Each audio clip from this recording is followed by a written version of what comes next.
Kupitia mkutano huu tunatarajia kuongeza uelewa na kufahamisha umma kuhusu wakala wa maendeleo ya uongozi wa elimu ambayo tunaita ADEM, majukumu yake, mchango wake katika kuimarisha uongozi na usimamizi wa elimu nchini, pamoja na fursa mbalimbali zinazopatikana kupitia program na huduma tunazozitoa.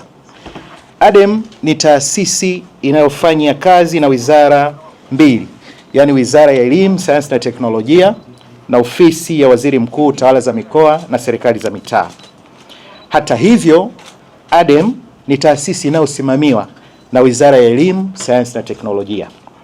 ADEM imejikita katika utekelezaji wa mipango na sera za serikali za kuimarisha ubora wa elimu nchini na kuhamasisha wadau mbalimbali kushiriki katika juhudi za kujenga mfumo wa elimu unaozingatia ufanisi, uwajibikaji, ubunifu na matumizi ya teknolojia.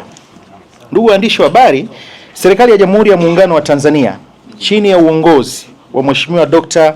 Samia Suluhu Hassan, Rais wa Jamhuri ya Muungano wa Tanzania, imeendelea kuwekeza kwa kiwango kikubwa katika kuboresha miundombinu ya elimu, ikiwemo kukarabati shule kongwe, kujenga majengo mapya na shule mpya ambazo hazikuwepo awali.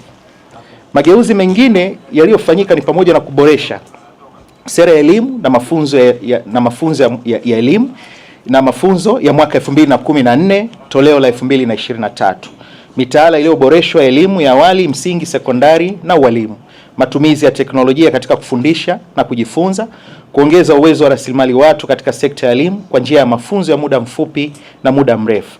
Mageuzi yote haya ambayo nimeyataja yanahitaji uongozi na usimamizi thabiti wa rasilimali na shughuli zinazotekelezwa kuanzia ngazi ya shule ili kupata matokeo chanya. Wanahabari, Wakala wa Maendeleo ya Uongozi wa Elimu ADEM umeendelea kuwa nguzo muhimu katika utekelezaji wa mageuzi ya sekta ya elimu nchini kwa kuwajengea uwezo wa viongozi wa elimu kupitia mafunzo, tafiti, ushauri elekezi na machapisho ya kitaaluma. Kupitia huduma hizi, ADEM imechangia kuimarisha uongozi na utawala bora, kuboresha usimamizi wa taasisi za elimu, kusaidia utekelezaji wa sera ya elimu na mafunzo pamoja na mitaala iliyoboreshwa, kuhamasisha matumizi ya tehama katika usimamizi wa elimu na kuimarisha utoaji wa ushauri wa kitaalamu unaosaidia maboresho ya sera ya elimu na mifumo ya elimu.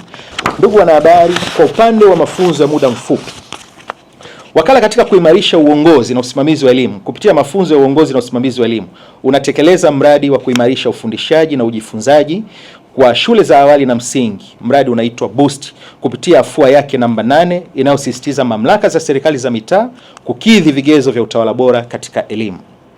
Lengo la afua hii ni kuimarishwa kwa uongozi na usimamizi wa elimu na utawala bora katika sekta ya elimu na kuhakikisha vigezo vya utawala bora vinazingatiwa shuleni. Mradi huu ni juhudi za serikali ya Tanzania chini ya Mheshimiwa Rais Dr. Samia Suluhu Hassan za kuimarisha ufundishaji na ujifunzaji kwa shule za awali na msingi nchini.